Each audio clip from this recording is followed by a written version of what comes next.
O som irrompe primeiro, uma cacofonia de inferno. Gritos de agonia rasgam o ar pesado de fumaça, misturando-se a ordens brutais em latim e ao rugido de um incêndio que devora a própria pedra. A imagem surge no meio do caos, tremida, sufocante. Uma mão envelhecida e coberta de fuligem se agarra a um pilar quebrado, e através da fumaça, o horror se revela. Jerusalém arde sob um céu laranja escuro. O ancião João, com os olhos arregalados, reflete as chamas que consomem o magnífico templo de Herodes. O ouro que cobria sua estrutura escorre como lágrimas de fogo pelas paredes de mármore, agora enegrecidas. Silhuetas de legionários romanos se movem como demônios contra o fogo, derrubando o que parecia eterno. Uma pedra colossal despenca em câmera lenta, um monumento caindo. Uma voz, um sussurro de 40 anos, ecoa em sua mente. Não ficará aqui, pedra sobre pedra. 40 anos antes, a luz era quase divina. O sol do meio-dia ofuscava ao bater no mármore branco e no ouro polido do templo recém-reformado por Herodes. O ar vibrava com a energia da Páscoa. Uma multidão de peregrinos enchia os pátios com o murmúrio de orações e o som da vida. Aquele lugar não era apenas uma construção. Era o centro do universo conhecido, o coração pulsante da fé de uma nação inteira. Nesse mar de gente, Pedro se destacava. Seus olhos de pescador, acostumados ao horizonte do mar da Galileia, agora se perdiam na imensidão daquela obra humana. Havia um orgulho quase infantil em seu rosto, uma reverência que compartilhava com Tiago e João ao seu lado. Para ele, aquele templo era a promessa materializada da glória de Israel, o palco onde o Messias que ele seguia finalmente reinaria. Enquanto a admiração tomava conta dos discípulos, Jesus caminhava à frente com um semblante diferente. Seus olhos não viam a glória presente, mas carregavam o peso de uma tristeza profunda, como se enxergassem através da pedra e do ouro a ruína que viria. Ele via a beleza efêmera de uma flor prestes a ser cortada, e essa melancolia o separava da alegria de seus seguidores mais próximos. A tensão em Jerusalém era uma lâmina afiada. Centuriões romanos patrulhavam com olhares duros, um lembrete constante da ocupação. Líderes religiosos que momentos antes haviam confrontado Jesus com palavras venenosas, agora o observavam de longe com um ódio mal disfarçado. A cidade santa era um barril de pólvora, e Jesus havia acabado de acender um pavio com suas palavras de juízo. Pedro, alheio a essa camada mais profunda de conflito, virou-se para André, seu irmão, com o peito estufado de orgulho. Olhe para isso. Nem mesmo César em Roma possui tal casa. É o trono de Deus na terra. O Mestre irá purificá-lo e reinará a partir daqui, para sempre. Jesus, ouvindo o comentário, parou. Seu rosto se tornou ainda mais sombrio antes de ele se virar e começar a longa subida em direção ao Monte das Oliveiras. O sol poente transformou Jerusalém em uma pintura de ouro e fogo. Visto do Monte das Oliveiras, o templo parecia uma joia celestial, uma última e gloriosa exibição de seu esplendor antes da chegada da noite. Jesus sentou-se sobre uma rocha, contemplando a cidade em silêncio, até que Pedro, junto a Tiago, João e André, se aproximou para falar em particular, longe da multidão que se dispersava. Com a ansiedade visível em seu rosto, Pedro fez a pergunta que queimava no coração de todos. Mestre, diga-nos quando acontecerão estas coisas. E qual será o sinal da tua vinda e do fim desta era? Jesus não respondeu de imediato. Ele apenas levantou a mão, apontando para o magnífico edifício que brilhava do outro lado do vale, forçando-os a contemplar a beleza daquilo que estavam prestes a perder. Então, com uma voz calma, mas com um peso que parecia silenciar o próprio vento, ele proferiu a sentença. Vedes tudo isto? Em verdade vos digo que não ficará aqui pedra sobre pedra que não seja derribada. As palavras caíram como martelo sobre a fé dos discípulos.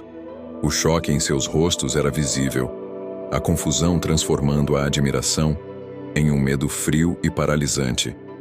O mundo deles havia sido condenado. A voz de Jesus continuou, agora descrevendo as dores do parto de uma nova era. Sua narração pintava visões aterrorizantes em suas mentes. Ele falou de homens carismáticos que surgiriam com olhos febris, proclamando-se o Cristo e arrastando multidões para a perdição com milagres enganosos e promessas vazias. A imagem de falsos profetas se tornou nítida em sua imaginação assustada. Ouvireis de guerras e rumores de guerras, ele disse, e eles puderam quase ouvir o som de estandartes romanos marchando, o choque de espadas e ver a fumaça de aldeias distantes subindo aos céus. A paz do Império Romano, tão opressiva e tão estável, de repente lhes pareceu frágil.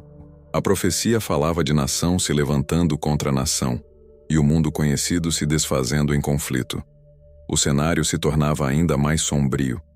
Ele falou de fomes que fariam os rostos das crianças se tornarem esqueléticos, de pestes que varreriam cidades e de terremotos que rachariam a terra firme sob seus pés. E o mais terrível de tudo, a perseguição que viria sobre eles. Viu-se arrastados perante governadores, traídos por suas próprias famílias, odiados por todas as nações por causa do seu nome. Por fim, a visão se tornou cósmica, apocalíptica. Jesus descreveu um tempo de tribulação tão grande como nunca houve. O sol se escureceria, a lua não daria sua luz, e as estrelas cairiam do céu. E então, em meio às trevas e ao caos, um sinal apareceria nos céus, o Filho do Homem, vindo sobre as nuvens com poder e grande glória, para reunir os seus escolhidos. Naquela noite, a escuridão ao redor da fogueira parecia mais densa. As chamas dançavam nos rostos dos discípulos, revelando um mosaico de medo, dúvida e confusão. As palavras de Jesus haviam aberto um abismo sob seus pés, e agora eles tentavam desesperadamente encontrar um terreno firme. A conversa era um murmúrio tenso carregado de incredulidade e de uma angústia profunda que a noite não conseguia esconder. Judas, sempre pragmático, remexia as brasas com um galho, seu rosto contorcido em ceticismo. Destruído? Palavras. Herodes construiu aquele templo para durar 1000 anos. Os romanos estão em toda parte, sua força é inquestionável. Falar da queda do templo não é apenas loucura, é falar de traição contra nosso povo, e um desafio direto contra o poder de Roma. Pedro, por sua vez, andava de um lado para o outro, incapaz de conter sua agitação. Não pode ser literal. Vocês não entendem? O mestre sempre fala por parábolas. O templo é a casa de Deus. Ele veio para purificá-lo, para restaurá-lo, não para permitir sua destruição. O Messias veio para reerguer Israel, não para arrancar seu coração. Sua negação era um grito de desespero. Tiago, com a voz mais baixa, tentou encontrar um meio termo. Mas Pedro, e os sinais? As perseguições que ele descreveu? As guerras? Ele nunca falou com tanta clareza, com tantos detalhes. Não parecia uma parábola. A incerteza em sua voz refletia a confusão de todos, presos entre a lealdade ao mestre e a incapacidade de aceitar uma verdade tão devastadora. Foi João, o mais quieto de todos, quem ofereceu uma perspectiva diferente, seus olhos fixos nas chamas dançantes. Não foram apenas as palavras. Era o olhar dele, o fardo em sua voz. Ele não estava prevendo o futuro como um profeta distante. Ele estava descrevendo algo que já via como certo. Era o olhar de quem descreve uma memória dolorosa, uma verdade imutável.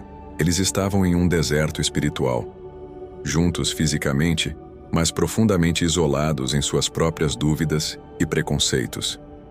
A profecia de Jesus era uma voz que clamava na solidão de suas mentes, uma verdade tão grande que suas concepções limitadas do Messias não conseguiam conter. Estavam perdidos na névoa de suas próprias expectativas, incapazes de enxergar o caminho que lhes era mostrado. Jesus se aproximou do grupo, e o silêncio caiu imediatamente. Ele não os repreendeu, pois via a luta em seus corações. Seu olhar era de compaixão por ovelhas assustadas. Com a mesma voz calma da montanha, ele lhes disse: "O que eu vos digo, digo a todos: vigiai, pois o céu e a terra passarão, mas as minhas palavras, essas jamais passarão." 40 anos depois, nas ruínas fumegantes, A calma desoladora da morte havia substituído o caos do combate. Foi então que João viu o sacrilégio final. Legionários romanos rindo, carregando em seus ombros a menorá de ouro maciço, o candelabro sagrado do templo. Era o troféu final de uma guerra brutal, o símbolo de que Deus havia abandonado aquele lugar. A esperança de João morreu naquele instante. Ele fechou os olhos derrotado, e na escuridão de seu desespero, as memórias explodiram com uma clareza cristalina. Uma pedra do templo caindo, a voz de Jesus dizendo: "Não ficará pedra sobre pedra." Uma família cristã sendo caçada nas ruas, a voz de Jesus dizendo: "Vos hão de entregar para serdes atormentados." Um grupo orando em segredo sob as ruínas, a voz de Jesus dizendo: "Aquele que perseverar até ao fim, esse será salvo." João abriu os olhos. O horror em seu rosto deu lugar a uma compreensão terrível e dolorosa. A centelha da esperança não estava na preservação daquele templo de pedra, mas na verdade absoluta da palavra que previu sua queda.